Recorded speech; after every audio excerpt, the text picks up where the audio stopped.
What's this? No, says leave. Yeah. Hello, everybody, and welcome to Sunday Live Chat. Yes, indeed. Today, I welcome very special guest, Mr. Dale Martindale, legendarios Dale Martindale, I might add. Dale is joining us from Toronto, Canada. Hi, Dale. How's it going? Man, going good. Good to see you. Good to see you. You look healthy and Right. as young as ever. I mean, how do you do it? Good lighting. Good lighting. So I see you got the sun shining on you too. I know, it's crazy how the sun just decides to bother me at this very I haven't moment. got one of those circular zoom lights. I need one of those.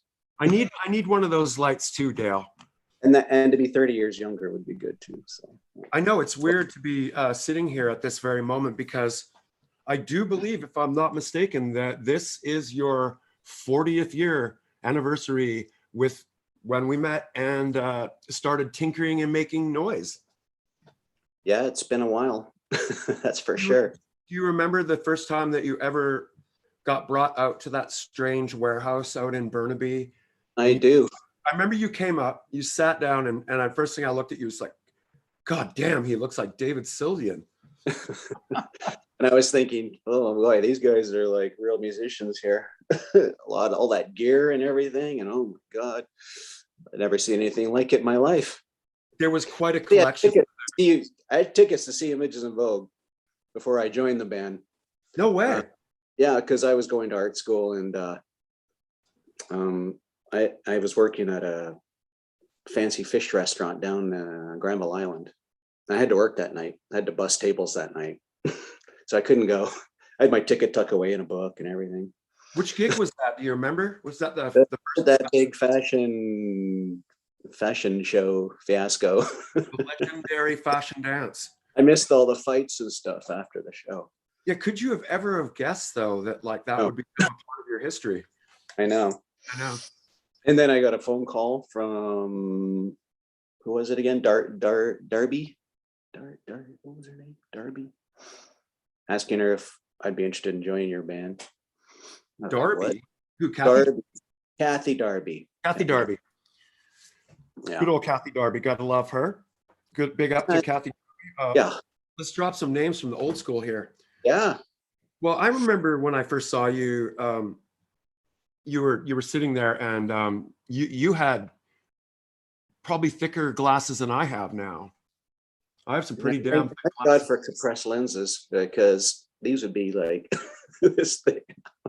But it magnified your eyes, and you had like these big blue. I'm like, man, this guy's got the biggest blue eyes. And I thought, like, we had auditioned a couple of guys after that fiasco. We needed to get a new guy fronting what all that effort was about.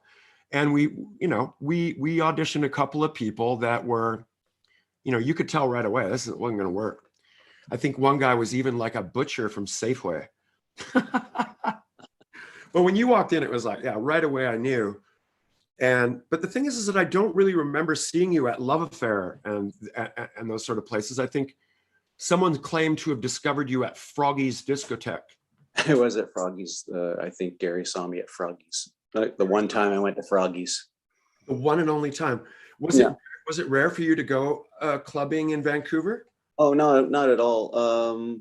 But my hangs were more of the punk clubs like Smiling Buddha and that stuff. And really? I don't think I even went to Love Affair, did I, until after I met you guys. Oh wow, so that's incredible. I like learning new things about a guy I've known for this long. What would have got you out back in the day? What would have been a band? You're at Emily Carr, which is like an art college on Granville Island. Oh, Psychedelic Furs. We probably went to a lot of the same shows. I think first time I ever saw Gary was actually at the Clash, probably Clash Booptown Rats at the P&E, that little place at the P&E, the little side building there. Was that the first time the Clash I didn't know. I just noticed him there, because he's a tall guy and he kind of stands out in a crowd. And I was also at that Devo show. I think he was at the Devo. I think all you guys are at that Devo show. And we didn't know each other yet. I'm pretty sure at the Devo show. I remember that Devo was still a punk band at that point. That was the Yellow Outfits.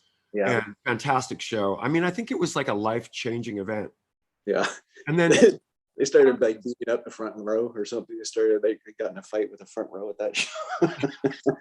It's funny. but I don't know if you saw the Clash in Boomtown Rats. That's crazy. Yeah, it was a good show. So loud. Oh my God. My friend's dad, this is when I lived in Chilliwack. I was going to high school out there, and my friend's dad drove us out there, and he could hear the music from like across the street on Hastings. It was like ear splitting loud. I think that's the first venue I ever went to see a concert. With my dad, I went to see Doug Kershaw, and I think maybe Leonard Skinner was backing them up, and I was scared that I was probably like 13, 14 years old, and it scared the hell out of me. I'm like, can we go? All these That's freaks hilarious. on and everything. Doug Kershaw? I think Crazy, obviously crazy violin guy. Like, he used to wear these crushed velvet suits, and he was just had this crazy hair. It was great. did you look Anyways, like this, Dale? Oh, huh? What's that? Did you look like this? I did, probably at that show. Yeah, That's a pretty happening look, I gotta say. that's my first singing group. Yeah. Was this your first bunch of like? This wasn't the first band, was it? No, but two of them were like in a vocal group that we had called the Sextet. That's Wow.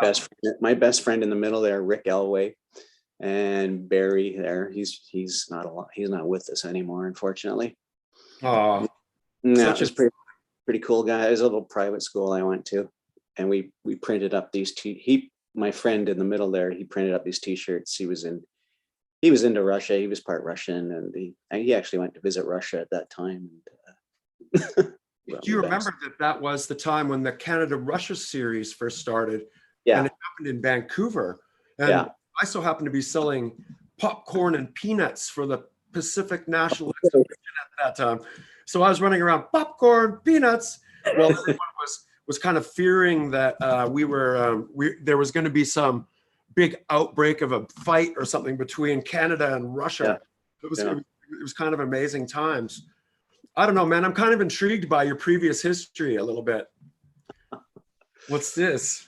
Well, I'm from a small town in Chilliwack. Well, everyone knows Chilliwack now because they got flooded so badly, right? Last couple months ago. And this is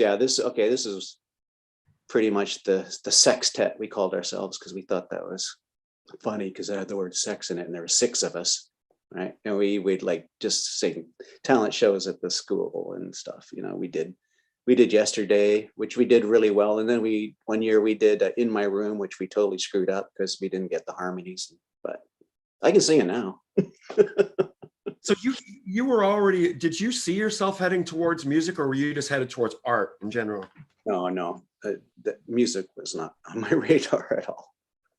Although I did like to sing, like I always sang in talent shows when I was a kid and stuff. I sang at the Odd Follows Hall, in the small town. We had church talent show, and I had my sister dressed up in a wedding dress, and I sang "Let Me Call You Sweetheart," and I was like a little kid, right? Oh man, we need video. Yes, I mean, how does it all come from the fields of Chilliwack there? The quaint village as known as, we've got Dale and wonderful puppies. Yeah, they're downstairs. This is where you're from, right? Chilliwack. Yeah, that's where I'm from. I mean, I guess us in Vancouver see that as quite a distance, but in actuality, it's not that far from Vancouver.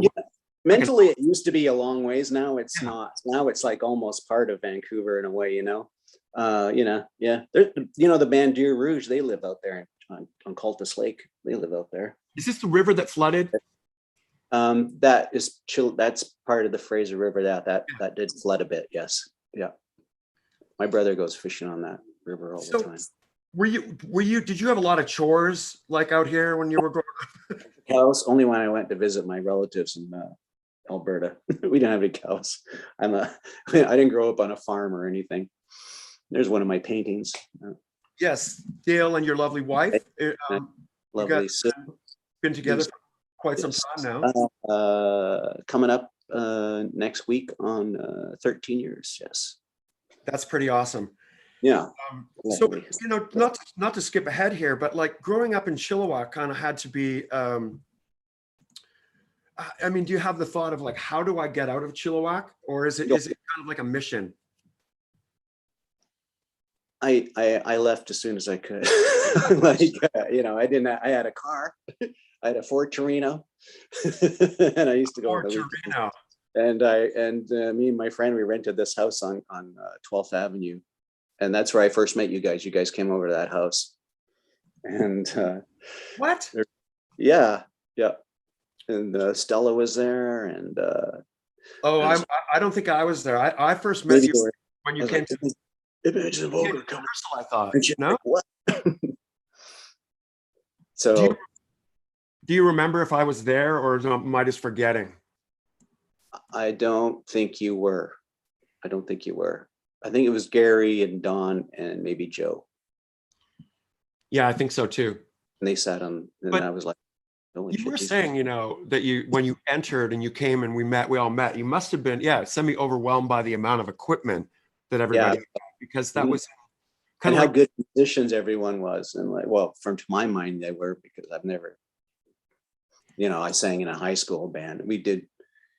I did, I got a little high school band together. We were called the Postcards, and we did Twist and Shout, but that was not the same as walking in on you guys. It was a totally different experience. All that's that amazing. gear never seen, you know.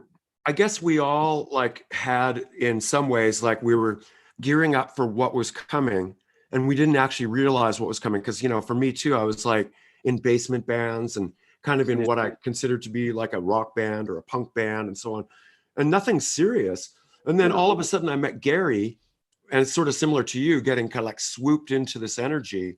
And then all of a sudden you feel you're in a real energy. Yeah, like this is real. These guys are, This is real. good. This is like, this might work. Yeah. I played the tape for my brother. First he thought, yeah, whatever, right? But then he listened to the cassette and he was like, well, this might be something. Was it tough to like say, okay, here I go, and open your mouth, or was it like, okay, I'm ready No, for this? I was just, as far as that goes, I was just singing. The thing that really kind of freaked me out was the thought of like writing lyrics and writing a song, because I'd never done that before. So I had to learn how to do that. Lust for Love was probably the first song I ever wrote, like lyrically and stuff. But And when I was starting out, like Don helped me out a lot, like showing me the structure and stuff of songs and things. He was very good with that. it was, Everyone was really nice in the band. I thought I really thankful. liked you guys right off the top, and Wasn't yeah, that it though, Dale? Is that everyone was really nice in the band, and it was like, yeah, it was almost like we had parental guidance from Joe yeah, and from Don, who were older and could like wisely yeah, direct your yeah, energy. It could be somewhat haphazard, and then all of a sudden you found yourself, wait, we're actually composing a song here. yeah.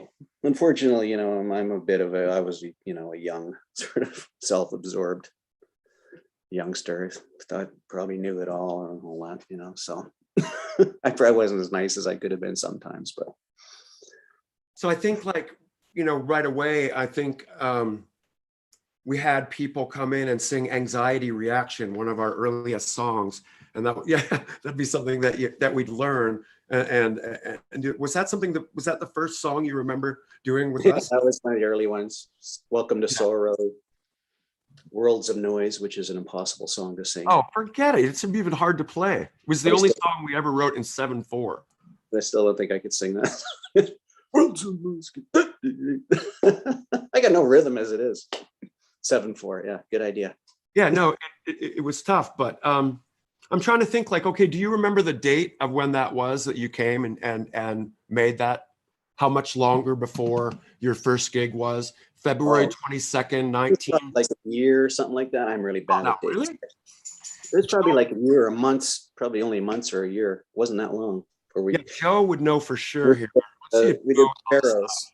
We did the Pharaoh show, right? That was the first one, wasn't it? That was the first show. It was basically, in about 2.5 weeks from now, 40 years ago, which is kind of a reality check. That's kind of blurred, isn't it? Even though we had done a gig before, my thoughts in my mind were this, Dale. It was kind of cool. I kind of saw you as like a real trendy. And in essence, I kind of came in feeling like the love affair when I first witnessed it and first came into it. I thought like, man, who are these people? What is this scene? This is incredible. Yeah, Who and are the clothes, the friends, and the lifestyle. It was like, like I yeah, needed to know what it wasn't was.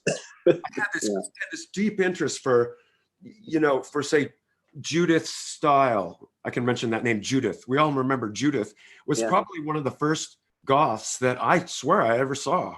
yeah, One of the first big hair, yeah. stylish goths that I saw at Love Affair. And there was a few other people, but like I was realizing that like, man, this fashion and the style. And then you came in and we were with you. And I noticed that the people at the Pharaoh's gig that showed up were what I considered to be like the people that I was trying to figure out who they were.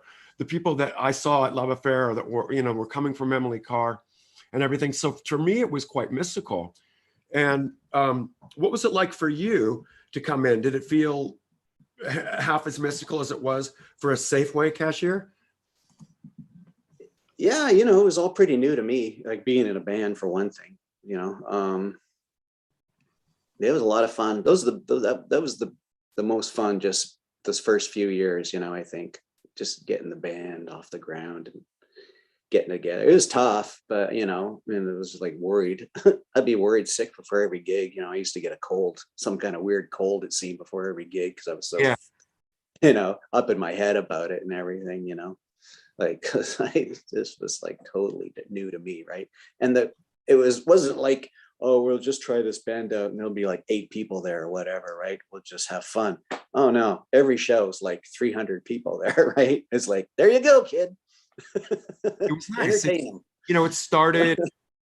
It started with sold out shows. I mean, you couldn't First show right off the top. Ask for better support. No, and right off the top. I guess that helps, and the fact is in those days, I find that, because we didn't have social media or all that sort of things, like people were really wanting to be part of a scene. Yeah. And you could feel like the sense of that scene really building quickly. Different energy. It was quite unique. I mean, if it's happening today, because it's new. There's nothing new now. It was new then. Well, you have a son, and basically he's in a band now, and you must be living somewhat vicariously through this. Tell me, is today there a sense the same as what we felt, where there's somewhat of a scene that people are trying to fit into as much? Or is it just a case of making music and that's it? Like when they were in high school and stuff, it was a scene. It was definitely a clique, like they had their friends that liked the band, and it was a scene. It was fun for them, those kids, much like what we were doing. But it wasn't anything new in a way, like not like it was new for us. I mean, it's different. It's more of it's fun and exciting for them too. Yeah, that band's on hiatus now because of all the COVID and shit, but they'll be back at it soon, hopefully, because they just put a new record out and I think it's great. And hopefully we can get back at it. They were supposed to do they had a UK tour planned and South by Southwest. That's all canceled now. So, Dale, what's the name of your son's band again? Goodbye Honolulu. I mean, who could forget that? My son started the band because he's like, if I get a good enough name, I'll convince my friends to join the band. Right? So they were all like, yeah, well, that's a great name. We're gonna have to join. I mean, but they've been doing pretty good, isn't it? I mean, the name is important, and it's important to I don't know. I just think it must be cool, living vicariously and seeing your son kind of witness. Like we were just there this morning. We were there for lunch. We were there for lunch today. King's Noodle. King's Noodle. I mean, I swear I went there like 30 years ago. Has it been there long? If you want to see me and Fox on any given Sunday, come down for lunch. 1:00, we'll be there. And what's the dish that you have to have? Barbecue pork. They have the best barbecue pork, and they have the best hot and sour soup. Wow. The hot and sour soup I remember from Toronto is the world's best hot and sour soup I ever had anyways. This place is the best. Yeah. But we've We've been going there for years. It's funny. It's all the same staff and everything. And they all look exactly the same. They look exactly the same as they did 30 years ago. Well, what did they say about you? You've aged incredibly well, Dale. You know, one thing I have to say is that I didn't really figure it out until today when I really looked at the thing. I didn't realize that you are older than me. Are you serious? I thought you were. Dale, I always thought you were older. I just turned 61. You're not much older. You're only 3 weeks older than me. Oh, and I'll give it to you. Well, supposed to be born in March. I was 3 months premature. Okay. Well, yeah. Intelligent I would have been if I had incubated long enough. The brain would have been. Oh well, get what you get. So when your son has to go out and start doing the photo sessions and doing the press stuff, I mean, this has to be like something where you're like having to tell some stories or two. These are great. That's a good for that one. I like that one. Oh, I like this one. I swear. Look at me. I'm such a curmudgeon. I was like, such a stick in the mud. Look at me. I'm all unhappy. This is not cool. This is not a good place to take a picture. See, Gary was experienced. He's got it down, pose and everything. Looks, yeah. But then you look at the rest of us there from the right on, Dale, Glenn, Joe, and myself. It's like, is that a waiter? I had to wear that at the restaurant. Yeah. I mean, quickly, you know, we got used to. Yeah, you look good there. Going through the fashions, the experience of like playing live. You know, the funny thing is we did it all ourselves too, like with the clothes, right? Like I probably went down to Value Village and got most of these outfits, you know, like clothes or whatever, because we had no money or anything. They weren't expensive. You know what's really weird too? We did it all ourselves, like as far as styling goes and that. Is that we had this entire warehouse. Isn't that crazy? It was crazy. We had this 5-story entire warehouse, and none of us decided to move in. I know. None of it. I did one painting there. Like I had access to this huge studio, and I hardly did any paintings there. What an idiot! It does make me kind of sad, you know. Like I know. We should have put on shows there or something. Yeah. Oh, absolutely. You could have. The top floor was as big as a concert venue, and yeah, we could have filmed movies in there. Yeah. Anyways, subdivided that very building where we were. Yaletown now. Yeah, they've subdivided that building into, Gary would know, but it's like probably like 20 or 30 million dollar apartments. Yes. Yep. We had it all to ourselves, the whole thing. So here it is, Dale, your first gig, Images in 40 years ago next week. You're standing up to the mic. Look at me, like, how does this? Now why do we got to switch to another thing? Where's this? This is UBC. I think it's probably UBC. Is that what that is? UBC? I think I see Rick Arboit back there. I see that. Yeah, I think that's UBC. Very early in the career. I see like me as still being the Safeway cashier. Yeah, it looks like you're punching at a cashier machine there. Look at that outfit. This is burgundy shirt there. I hate burgundy. What am I doing wearing a burgundy shirt? 1983, the Commodore, I gather here. Yeah, that's probably the Commodore. What I mean, when you look back on these type of memories and stuff, what do you have a favorite like time and place that or you know gig or experience that comes to mind? There's that warehouse again. Look at that. I just wish I enjoyed it more, like, you know, and just wasn't so critical of everything. I was like, do you think you were overly? I don't know. That's the way I remember. Like, I wish I was a little more relaxed about everything, and also a little more confident. Like, I had no confidence with same. You know. You know what's really funny? We should have talked, because I thought you did. You probably thought I did too. But you know what, Dale? To be quite honest with you, when I look back at these photos, I think like, wow, what a handsome young man. I really didn't feel handsome or good looking. I felt like me either. No, I never did. I never thought of myself as good looking. And never thought of myself. That's why what was kind of really cool, I'm good looking, but I never thought of myself as a good looking person. What was really cool though is that, you know, all these guys, none of them were like taking drugs or had any issues and stuff. No, so we could kind of like shelter our life and learn and put ourselves, I guess, into the music and do the things we needed to do to, you know, I don't know, instead of that, I guess, you know, Yeah. which was beneficial in that way.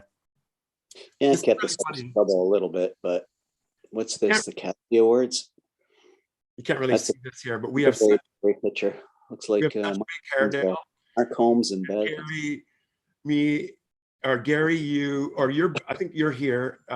This is Gary, Joe, me, you, and I think Ed here. Oh, But the amount of hair that was there I was, know. They're everywhere. I think it's think Mark. Carol Pope and Paul Schaefer introduced us with like a total grudge about the fact that we had big hair. I know. And she had big hair. What are they talking about? That stuff's Yes, all it written. was, you know, it became part of the thing, you know, became, you know, it's really Look at that. Look at that crowd there. That's like probably one of our first gigs, and the place is packed. I think that was our first gig at the Love Affair where Yeah. Glenn joined. Look at me, I'm scared. And that is the legendary Love Affair there, being playing with a bunch And I of people. played there with my other band that I had for a short while called Naked in the Garden, and we had a really good crowd as well that night. Who was that with? Who was Naked in the Garden with? Was it Kelly Cook? Kelly Cook, and on drums was the guy that plays with 5440 now, and yeah, it's a pretty good band. Brian Fairburn wanted to sign us. Yeah, it was a pretty good band, but then the band and these guys are like, we better shuffle Dale off to Toronto. So they packed my bags and we all moved to Toronto. And that was the end of that. So yeah, I remember. I mean, there came a decision at one point that, and I know Gary will always say that, you know, it was, I brought it up. I'm like, we should move to Toronto. I think that was largely to do with this amount of support that we got out there. You know, yeah, and there's more gigs and stuff. It totally seemed logical that that would be the thing, but it was a big decision, and that's where I, you know, unfortunately, I didn't make that move, and you guys all did, and I know it was a big, you know, that was when you're really diving in and really making a commitment. Well, we were committed, yeah. There's the legendary Joe Visvari, of which the one and only, the genius. Guys, you know, I don't think we would have learned how we learn. You know, what's awesome is that, you know, all you guys have gone on to different things and very developed. Like Joe's a teacher, you know, Gary's doing interesting things. Gary's an assistant director. Glenn's like you know, booking shows, with huge venues. Don's, you know, traveling the world doing internet stuff. You know, Ed's become rich from some thing. He does like apps and things like that. Yeah. He was always in the tour bus with books on. As soon as like computers started coming out, like in a big way, he had the books and he would be like studying how to code and all that stuff, right? And boy, did he make it work for him, huh? Yeah. There's Martin Short. It's funny how Canadiana is like, you know, rampant in. Well, it's so funny when we'd be like at a party and you'd see like Paul Schaefer like on the ground, like too drunk, or like, you know, Eugene Levy. I smoked a joint with Eugene Levy. Those guys are really nice. Those guys from SCTV. Okay, back to the first gig again. Oh yeah, look at that haircut. There's something there. Nice pants. I like those pants. I think I've mentioned this before, but I'll just quickly say it again. Those two girls back there were part of my original gang that I had. The girl on the left was one of my first girlfriends. So it was like we were still in this point in our life where, you know, it was like you were still connected at the womb. And I can't believe how skinny I was, man. I know. I wish I was still that skinny. My clothes was my mom's. I used to borrow my mom's sweater. But Dale, you always had the fashion down. How did you? Remember the Go-Go's came on. We were like setting up, and you were like, "Oh, I like this song." And I'm like, "What? You like the Go-Go's?" Now I like the Go-Go's. Now I like everything. It's like whatever. I don't care if it's cool or not. If it's good music, I like it. I mean, at the time, you did have to make a choice whether a band was like Yeah, cool or not. in or Yeah. out, right? It was I like can't listen to that. Yeah. they hit the chord or they didn't. You know, I remember shortly after this, Gary and everyone suggested that I trade that giant, humongous drum kit in That for is for this electronic kit. a little. And I'm telling you, that was one of the biggest challenges of my life, Yeah. especially since like, Did you like it or no? well, I did, but like it was really difficult. It's, you know, it was not really like an easy transition because it was like playing a table Yeah, it's versus a different feel, right? It's a totally yeah, yeah. different.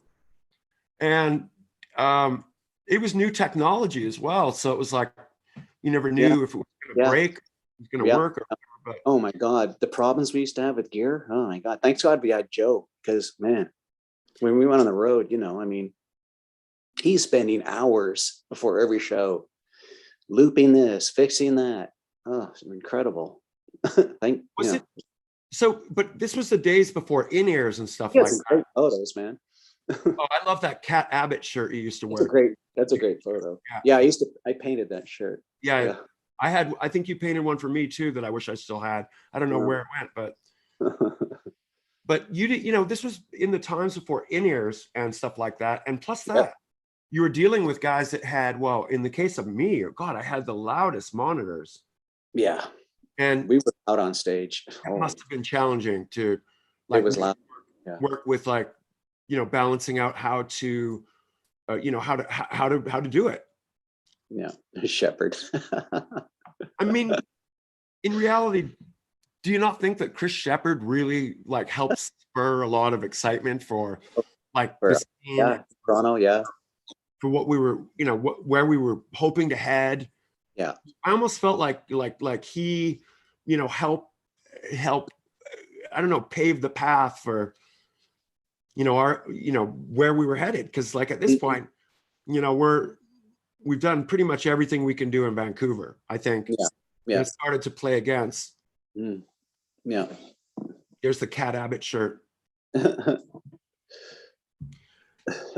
As soon as we, I think when we started getting into doing live shows and bigger shows at that, opening for larger bands, like Roxy Music and Depeche Mode, Duran Duran. I mean, I think that's when it became a whole different ball game.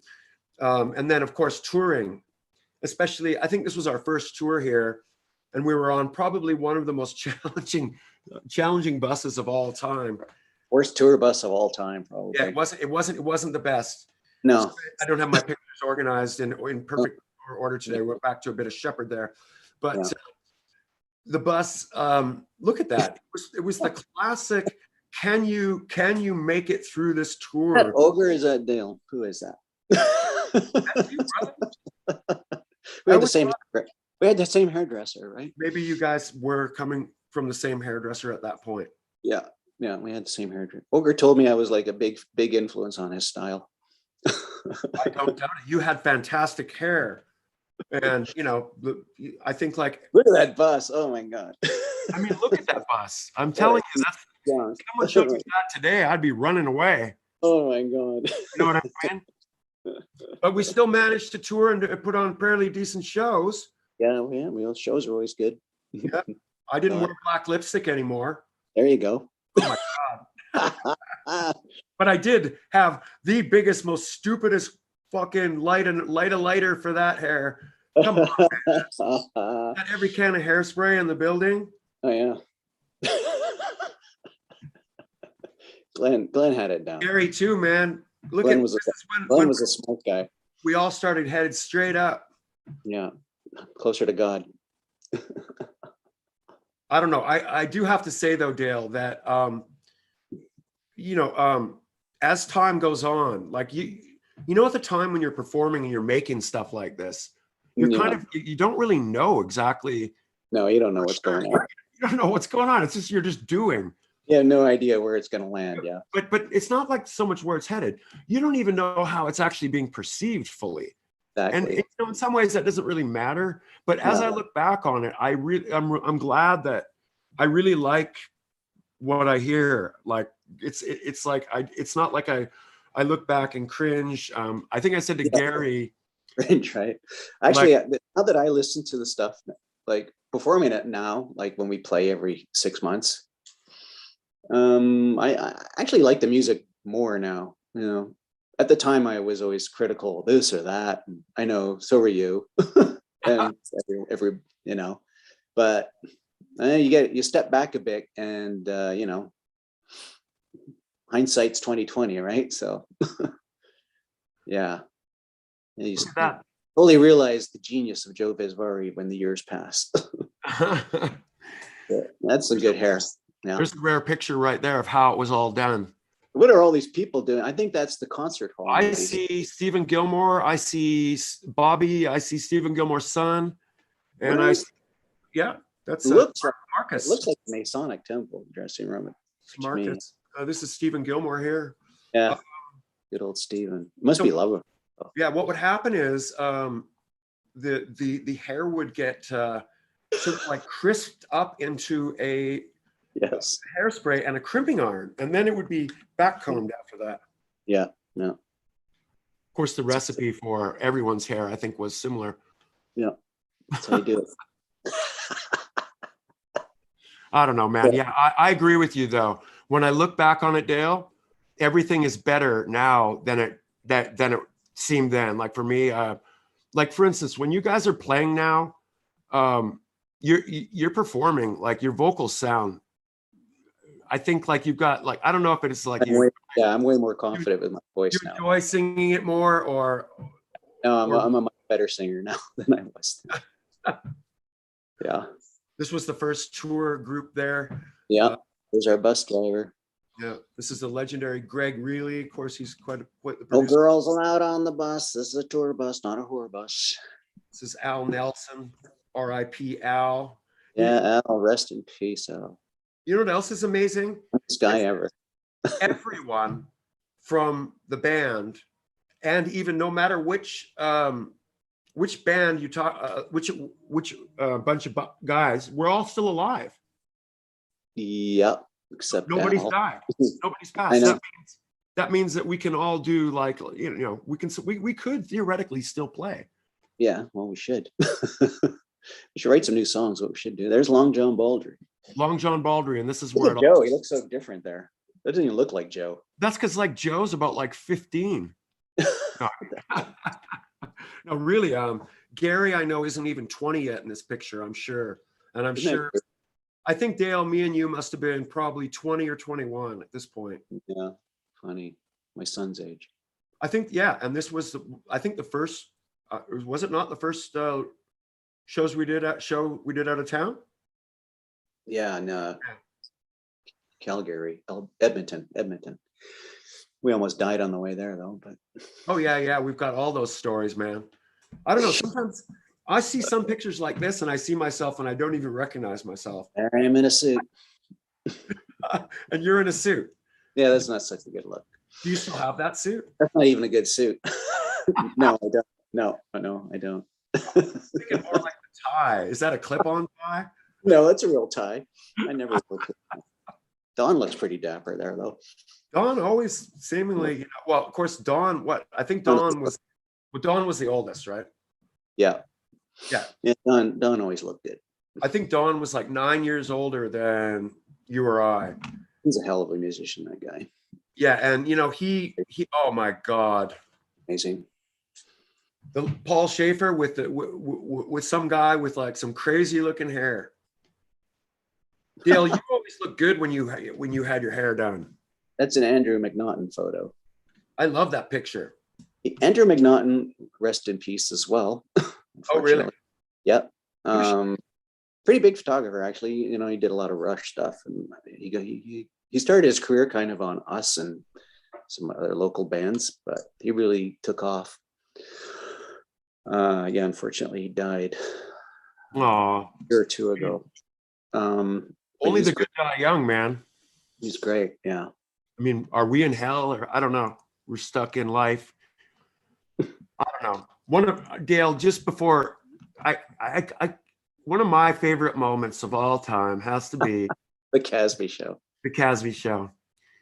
And I have to say, Dale borrowed my dress Mhm. and rocked it. I remember backstage, Long John Baldry's like, "That's a lovely frock you got on there, young man." Oh, thank you. I kind of felt like in some ways, like I don't know. This was for me, I guess, in my experience with the band. This was like my peak in the band. I felt like we were kind of like at that point where it was like, wow, what's Yeah, next? that was probably like the height of us in a way, in one way. Who was it? Murray McLaughlin was in a small bar in the prairies, and he told me that he was sitting there watching the Casbys, and all the people in this bar were like, "What the hell is that?" Yeah, because at My this time, brother was watching it in Prince George, and he was like, going, it's on the phone with him a week later, and he's like, "What'd you wear a dress for?" I mean, if you look at it now, it really doesn't look, too outrageous. No, It's a no. kind of we've seen it Yeah. now. Mm, But at the time, it was kind of like, it was kind of a thing. yeah. And Everyone else was doing it. I also like that you chose not to use a mic, and that was kind of unusual at the time too. Yeah, because you're lip syncing, so why use a mic? Absolutely. And I thought that, I mean, you are extremely good at lip syncing. So basically that wouldn't have made any difference anyways. It's actually way better to see you with your expressions and shit, man. I don't know. I just think that this was pretty much a golden moment for me. What was your, I mean, you have to have one golden moment for Images in Vogue. And I'm talking about like before, like, of the old era. Going to the Junos was fun, but we didn't play or anything. But that was just a fun experience, see all the background of that, be back, see all the inner workings of that was really interesting, especially at that time, all the people that were there, and it was interesting. Going to LA was fun. Oh yeah. That was a trip. I think that was kind of like the dream for any band, is that the label comes to you and they're like, okay, we want you to go and work with a producer. You remember the Dreamweaver? We want you to go work with the Dreamweaver. And we're like, wow, we're gonna meet him, and we go and meet him, and I know, yeah, cool. it's like, what? We get to go to LA? I know, yes, will you? Yes to everything. Yeah. And you know what, the song Holiday is, when I think of that memory, if there was ever going to be like a reenactment, it's like the song Holiday is playing. So that song is brand new. Mm-hmm. That's the brand new song. And then we're in this guy's studio all of a sudden, and he's got a lot of cool gear. Who's that? That's Gary Wright. Is it? Yeah. In his studio. Oh, yeah, it's a weird picture. He's wearing an Images in Vogue t-shirt there too. And to the geekheads, yes, that is 4 Mini Moogs and a Poly Moog. And I believe that's a System 15 Moog modular behind him. That's a Oberheim 4-voice SEM to the right. You've got this DMX down here. Dale, this became like part of the heart and soul of what was the In the House album. Yeah, that thing right there. Huh? It was kind of like, get used to the gear. Holy hell, Dale. Are you kidding me? Did we have the fashion down or what, man? Get that. What is that? That could be a staged photo, if you ask me. Look at the way this girl's looking at me. She's like, are we dancing for money on Venice Beach? Yeah, we're dancing for change. Dale and I went to Venice Beach. Look how high my socks are up on my legs. That's hilarious. I mean, it's embarrassing, back to the we were standing there waiting for oh no, that was a different time. I was in LA. I wouldn't want to, dwell on it or anything, Well, that's a great photo. Oh my goodness. Yeah, that's a bad hair color there. I think you look good. I think you look a hell of a lot better than me. I don't know about that. Look at me. I got a mushroom head. You guys so burnt. You guys so. I look like one of those old guys from the 20s, like that needs to shape the chest hair. Like, oh man, how embarrassing! What are you saying? We go down to the beach. Yeah, let's go on our swimming suits. I mean, Remember that burn you got? You were like I think you shed your whole skin like a snake. I did. I really got a bad sunburn. And who knows? That could have been part of the cause why I had my basal cell shit go down. But I got so many sunburns in my life, Dale. Yeah. I never learned my lesson that I shouldn't have gone to the beach. You never learn. I wish that all I had to do was wear sunscreen. But you like to go to the desert. Oh yeah, I like the desert. I like the heat. Did you go up to Joshua Tree with Joe or something? That's really cool. Yeah, we did. Yeah.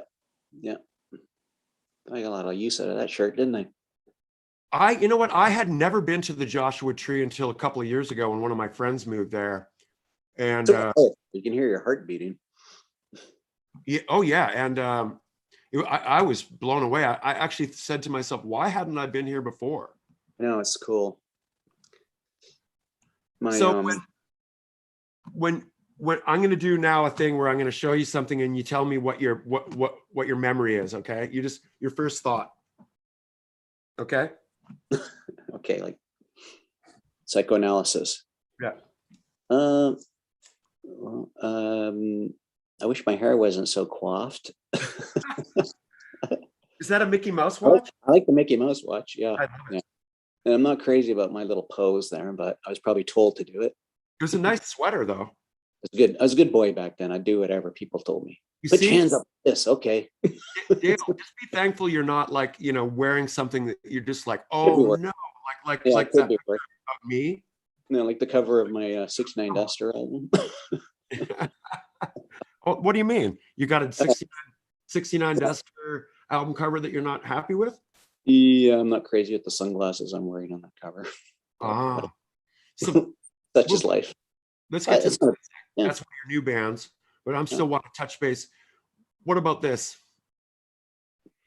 What's your first thought? What are your thoughts when you see this? Does something come to mind? Not really. Yeah, it reminds me of the early days because we used that as a backdrop. The building there, which is a photo that Joe took. A fantastic photo that Joe took that has sort of become. It really worked nicely. That's a really nice layout. It's fantastic. Yes. Rising sun type thing. You know what I think, Dale? I think that Anxiety and Reaction and Fade Away are true new wave songs. Yeah. Put it on again. But I don't really like those songs. Make a better new wave song today if we tried. Yeah. I can't listen to that. There's a lot of goodies that we have and that have been accumulated that you got to be proud of, like I am the amount of stuff. Most of it, yeah. I think this is when we were probably our most together fashionably. Yeah. We finally landed our starting to get a little help with our looks. Yeah. Get some professionals involved. Yeah. That's a nice cover again by Stephen Gilmore, of course. Dale, is the song Call It Love something we can still hear on Canadian radio if we drive through the country? Yeah, you can pick it up every now and again. In the House. This is the album we made in California with Gary Wright. I wrote that song fast and it was like one stream of consciousness. Just wrote it all down right there. Boom. Start to finish. Lyrics. Call It Love. And you guys still perform quite a few songs from In the House. Oh yeah. Yeah. What's a favorite? If I got one new song. if you got to go back and you're performing tons of songs from the old albums, is there one that's on the list that comes along and you're like, yes, I like performing this one? Yeah, So Careful. I really like. Get a little more light in here. So Careful. I never got to play on that. That was after my time. Yeah. And it's safe to say, not safe to say, it's good to say that you guys have been continuing well along your path, not veering off now for a good, it's got, over 40 years total, but I guess on this lineup, it's got to be 30 something years. You and Derek. That's a photo by Andrew Cowater, and he's a really good photographer in Toronto here. Comes to all our shows and takes photos. Let's big up to him for the nice photos. Yes. Is this kind of like I kind of see that this is kind of like the family now. It's kind of like, yeah, you know, Images in Vogue and the Spoons seem to have kind of like grown up together. Yeah. Whenever we get together, it's like a family reunion. Talk about the kids and this and that. Yeah. Good friends. Good friends and a long history. Yeah, for sure. Yeah. There's Gord on and Sandy on your right. I mean, you know, Gord, look at him. The guy Yeah. looks like he hasn't aged either. What the heck's going on there? He's working out. He's good. He's been doing great this past. So I know we've had COVID and everything, but you guys did have a chance to get together and do a bunch of gigs. I don't know. That photo. Yeah, a bunch of gigs. Right. That place, the bowling alley or whatever. Yeah. Can you bowl at the same time? You can bowl before the show. You can bowl before these ones they put flooring down over the lanes and stuff. Yeah. You know, it's actually not a bad idea though. Bowling and music is a great idea. Rock and roll. So where's things at now? What, I mean, I know there's COVID and everything, but I gather you guys are still going to be.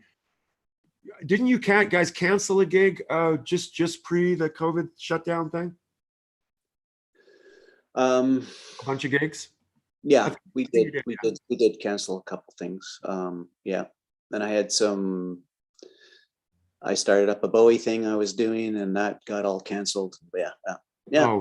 Everyone else, you know. Yeah. I love this picture of you and Joe, man. It's honestly like, you know, a great thing by Andrew. Touches my heart. This one.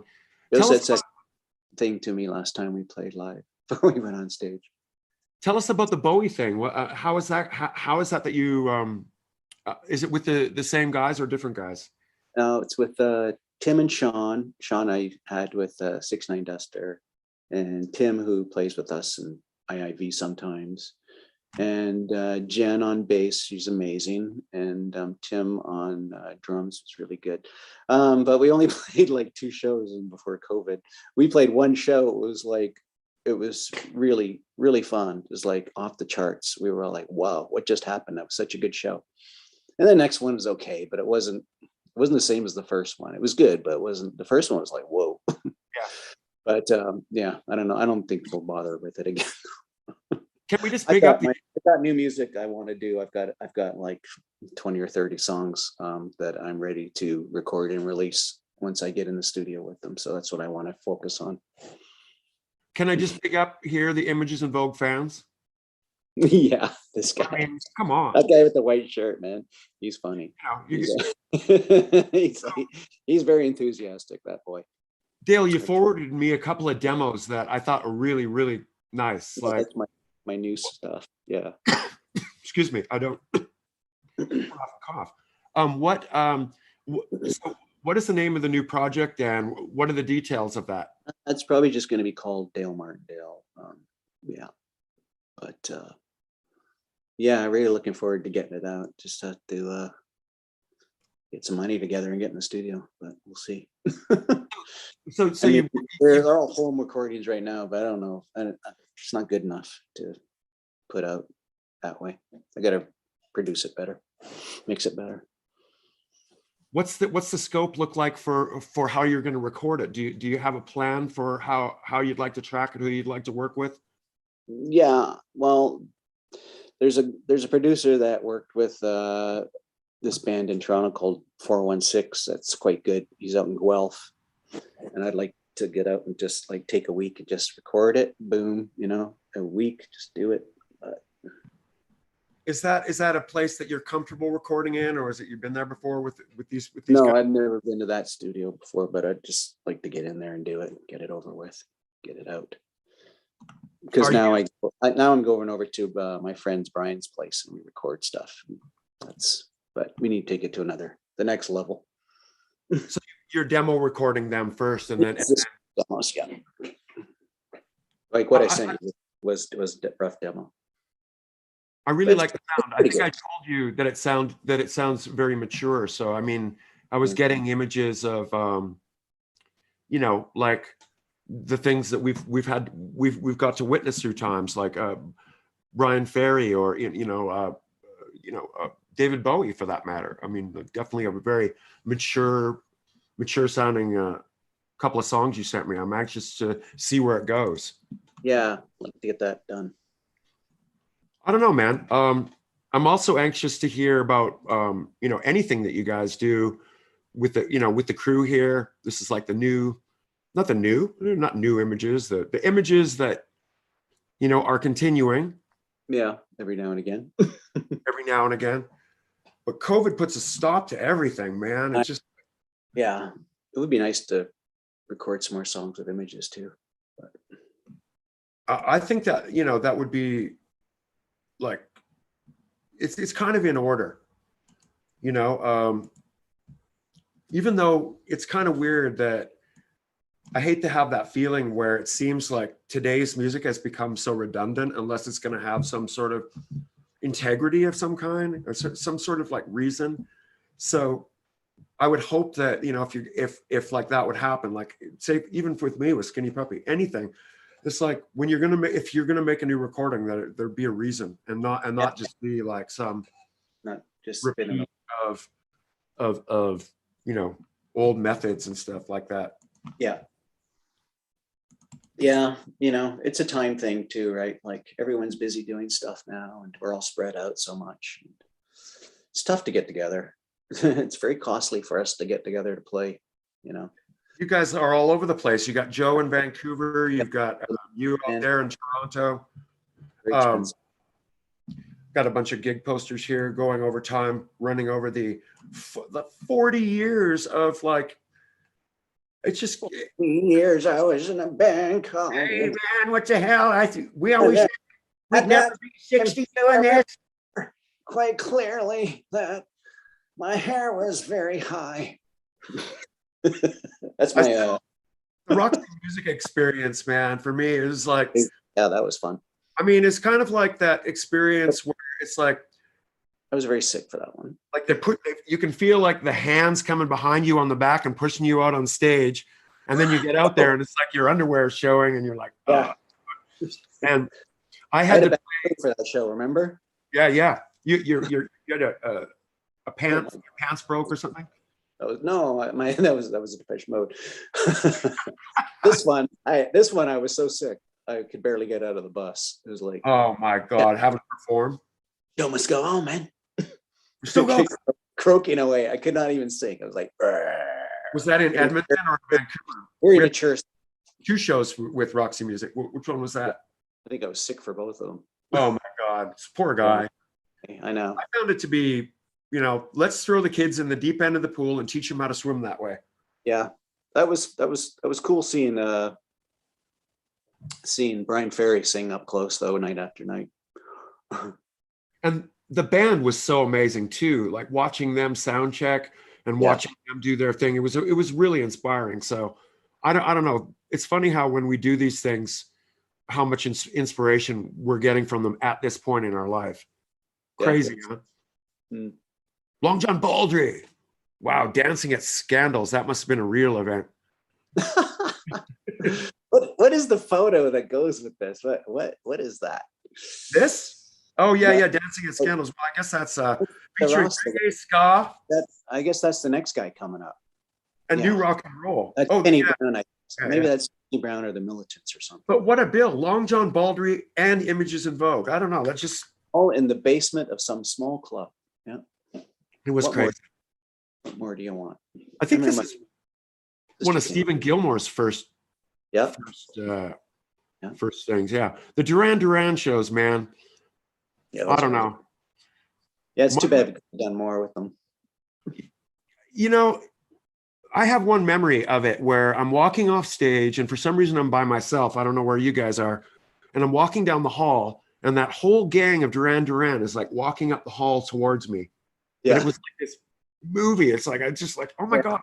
And they're all like, so, hey man, how was it? How was the show? How was it? And I'm like, oh, it was great. It was great. It's like, did you guys have to stop playing? And it was like, yeah, they made us stop playing because there was like people squishing out. People getting stomped on. You remember that in when we Yeah. played in Seattle with Duran Duran, the kids, because it was We, like we got to experience Beatlemania close up.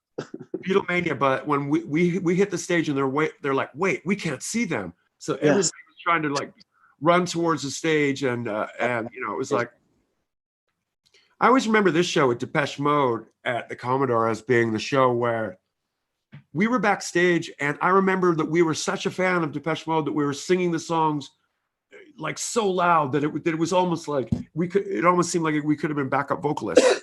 Do you remember this show well? Yeah. And I mean, and then we played in Toronto with them too. The thing I remember most about Depeche Mode, unfortunately, is they weren't near. I mean, Duran Duran was as friendly as can be, and Depeche Mode was the opposite. It was like, let's see if we can shun them. Yeah, they're like we were. Look at that group of new wave characters to go do a show. God, that's some punk rockers if I've ever seen it. Yeah, climbing up the sign. Look at those cars.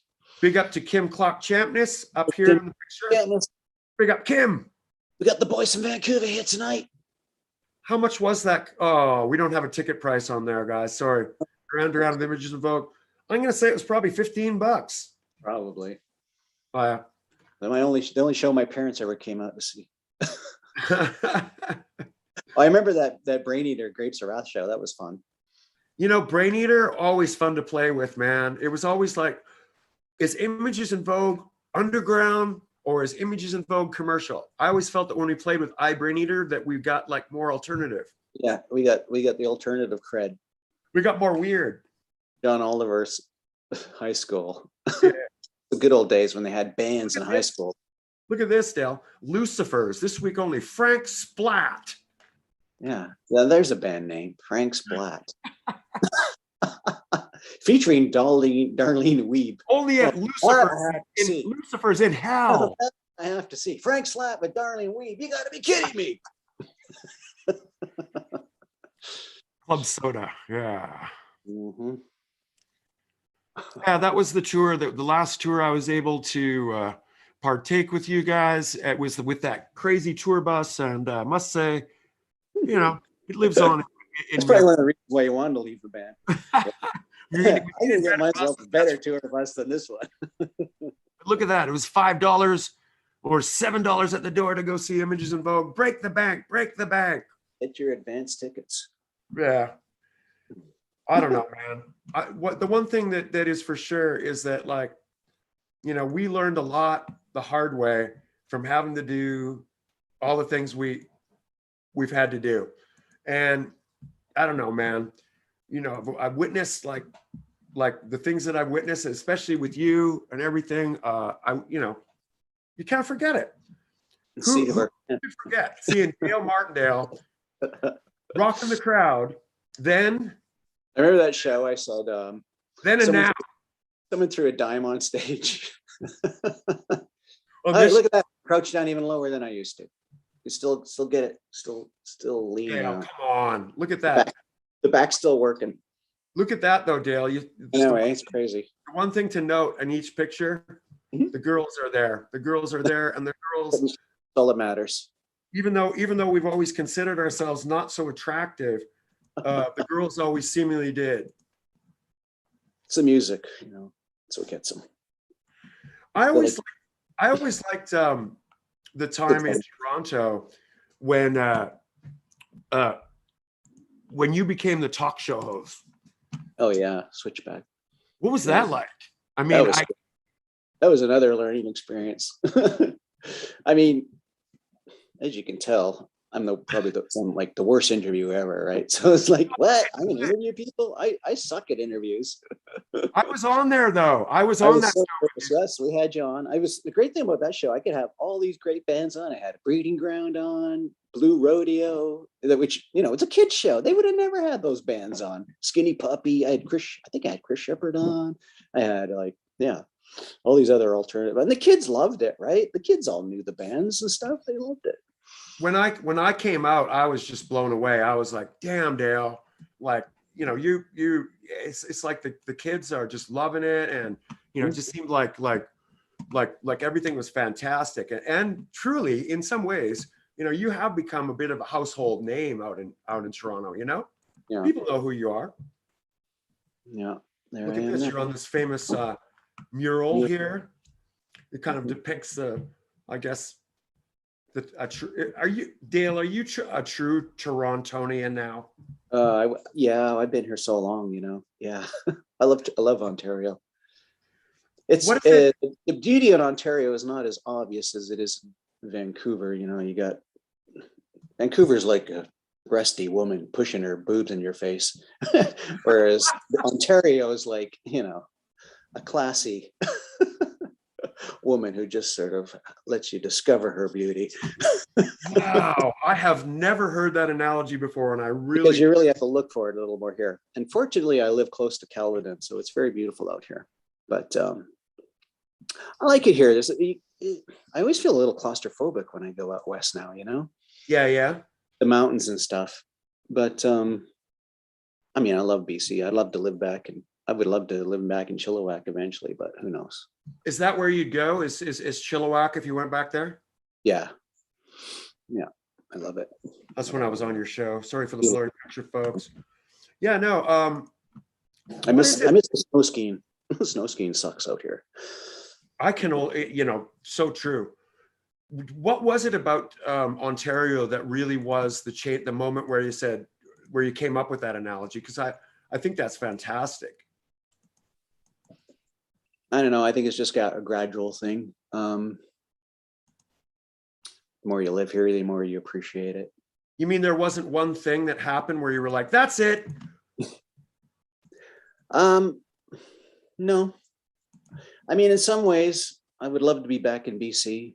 In a lot of ways, I would love to be back in BC, but I moved back in '95, but it didn't work out. So, because my wife at that time, did you really? She got pregnant. And she wanted to move back to be with her mother. So I was like, okay, don't keep a pregnant woman away from her mother, right? So we went back and had Fox, and I ended up staying here. But I like it here. Okay, not to delve into personally, but was there any factor that made you want to move back east again?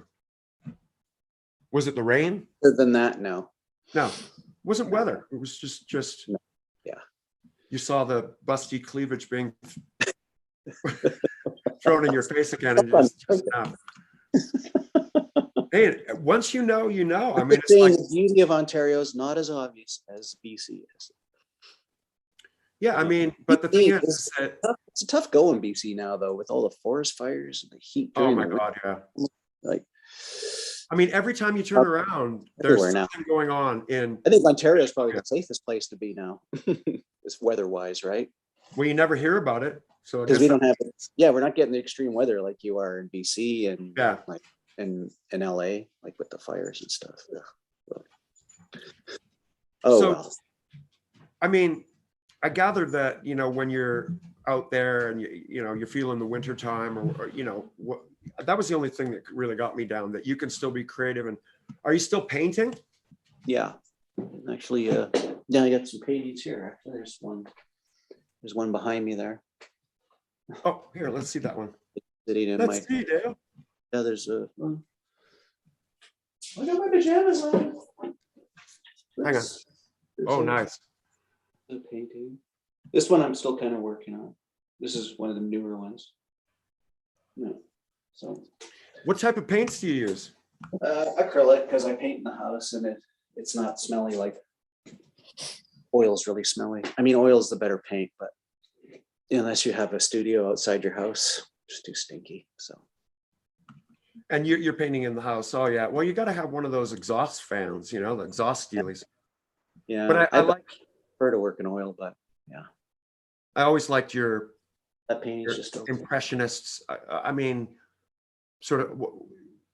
I don't know what you call it. Impressionist? Is that what you call it in a weird way? Yeah, it's kind of figurative expressionism, I guess you call it. I call it art. I've been painting a lot lately. Comes from a person that like you like, all that good stuff. So when you do have your art, are you able to get out still? I guess not with COVID and stuff, but are you able to get out and still have some shows? You had one here. I had a little one at a cafe, like yeah, just before COVID, but yeah, nothing lately. But Dale Martindale stuff now. So, well, you got a lot of great stuff there. What was primary, Dale? I don't even know. I don't even, did we actually play that show? Because I don't even remember doing that. I can come up with stuff that's history. Primary this and primary that. I'm like, I don't even remember that stuff. Are you going to get into this whole sort of, what do they call it? There's the Bowie thing that we did, but yeah, with the one last. This is the other band. Yeah, that's the Bowie thing we did. That was fun. There's definitely John Kelly and some really good musicians there. Definitely longer hair in this one. Yeah. Sean Kelly, the guy in the blue jacket, he plays a lot of people. He plays with he's more of a harder rock guy. Like he plays with who's he play with? He's played with Nelly Furtado, Helix. Helix, oh yeah, classic. Yeah. And, I don't know, all these like old rock bands. It's funny. He's good though. He's very good guitar player. What Bowie songs are you guys doing? We started off with like early Ziggy stuff in the set, and then we moved on to like some 70s, more later 70s stuff. It was a good mix. It was a good show. But what's this where you're playing? This is just one song we did. It was a bunch of people. We just did Lust for Love, and that's Sandy from the Spoons. And then on keyboards there we have our friend from I can't think of anyone's now, the name of the band. I mean, it got such fantastic photographs of it. I mean, is there any video of this performance with these guys? Probably not. Maybe just like phone stuff, you know. Maybe I can find out from Joe. But yeah, man, performing the music of David Bowie, is that going to be coming again? Like after? I don't think. No. But I mean, never say never. But I don't. Never say never. Yeah. Well, in the meantime, we can I want to get my new stuff going. Wait for concentrate with new stuff with images. But yeah, like I say, I got like 20 new songs ready to go, like record, and I want to, as soon as COVID's over, I want to put a band together and start rehearsing it. So, and you're going to be calling it Dale Martin. We need a drummer. So. Oh yeah. Hey, I'm just gonna call it Dale Martin. I'm ready. It's going to be sometime. Be called Dale Martindale. Yeah, I think so. And there's no relation to Wink Martindale, is there? I think we are slightly related somehow, actually. Really? Seriously? Yeah. That is awesome. Look at this. We got the same nose.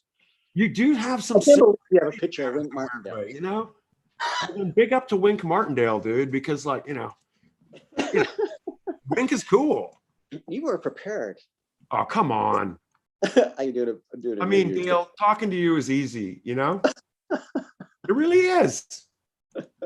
It's like we had a lot of fun together. And, I was envisioning that when I would talk to you, that what we would do is we would just talk about the way we usually talk, which is just meander through, friends. The friends like we do. And that was always the greatest thing about. That's a great thing with podcasts, it's not a rush, right? So. Yeah, for sure. But then like you to me defy, like what I love about you is that you're a lead singer, but you don't have lead singeritis. Yeah. I tried to react to that. 80s, tried to have it, but I was a little cranky on the bus sometimes, but I tried to. I felt bad. Did you think I was a fairly okay guy to get along with back then? I think so. I thought you were awesome. Like I had more fun with you. I learned later what it was like. I'm not naming names. Anywhere, Dale, is there anywhere to view DMs? Dale Martindale's visual arts on the interwebs? No, I should do that, but I don't. We need to change that. Yeah, I know. I should. Ronald Kahn, I give all my paintings away. Mr. Ronald Kahn asked me to say hello to you. Well, have you got any questions? He's on the side here. Is there any questions for Dale? Anybody? Questions? Someone said, "Is that Pete from Honeymoon Suite?" That's right. That's Pete Nunn from Honeymoon Suite. Great guy. Okay, yeah, that. Talk about guy with no bad attitude. He's the nicest guy. Always smile on that guy's face. So talented. That is true, Ronald, that Dale did beat me up on his television show. Oh, Ron's got all the questions. Ron's my background singer when we play live. We do the chorus of Call It Love always. I always give him a line. Yeah. Wow, what a small world here. Ronald, I'm happy to say that Ronald was at both Bowie shows. Oh, he says here, right here, you do a great job with Bowie. So he's checking in. We got Gary Blair Smith on the side. Hello, Gary. Everyone knows that Gary, Dale and I wouldn't be sitting here talking if it wasn't for that man. So big up to you, Gary. I don't see Joe checking in here. I think that I have a funny feeling Joe's out there.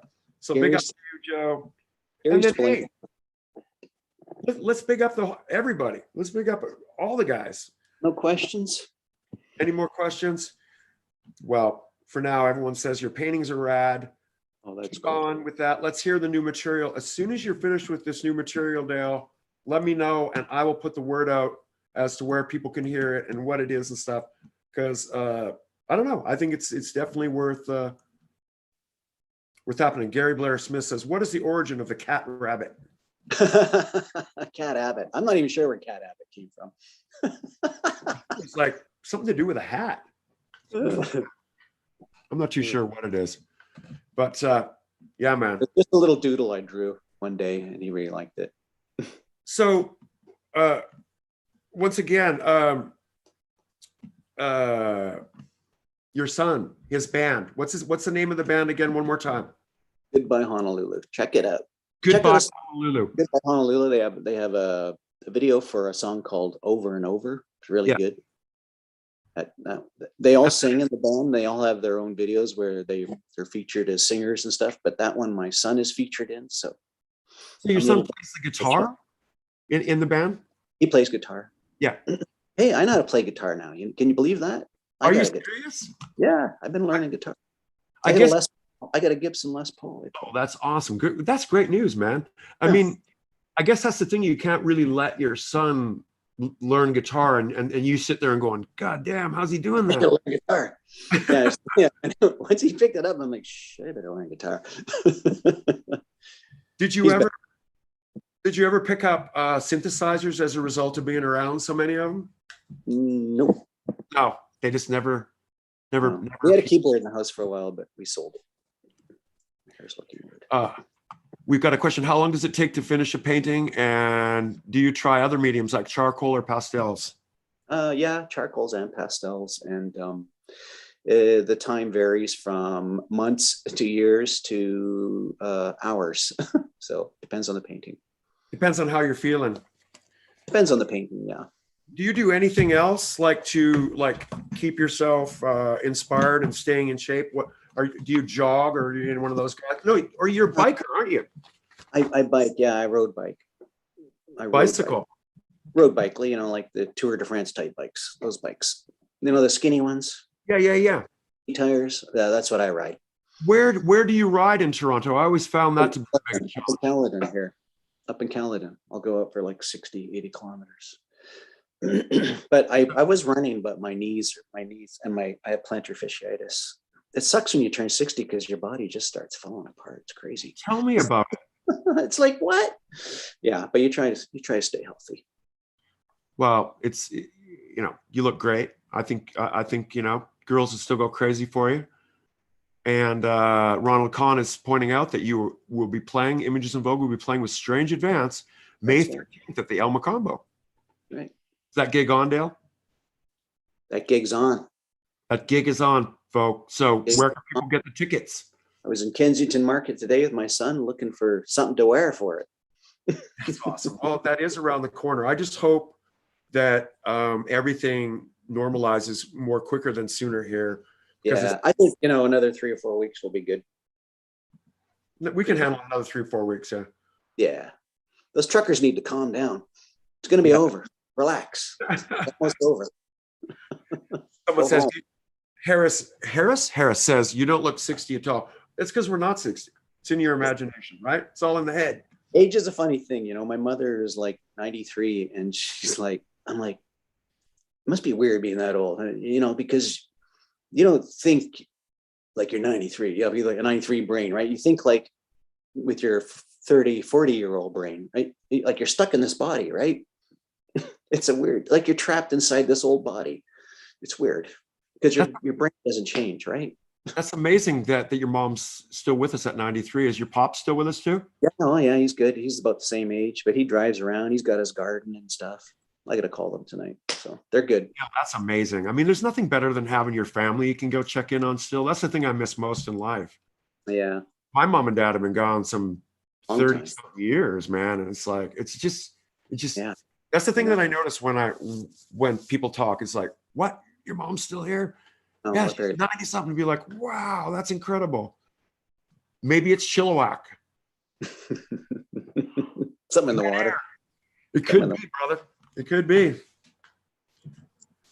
Well, Dale, I just have to say big love to you. I love you. And I wish you all the best. And stay focused, stay tuned, and keep me posted. I will. All right, my brother. All right, take care. Images in Vogue forever. You know it.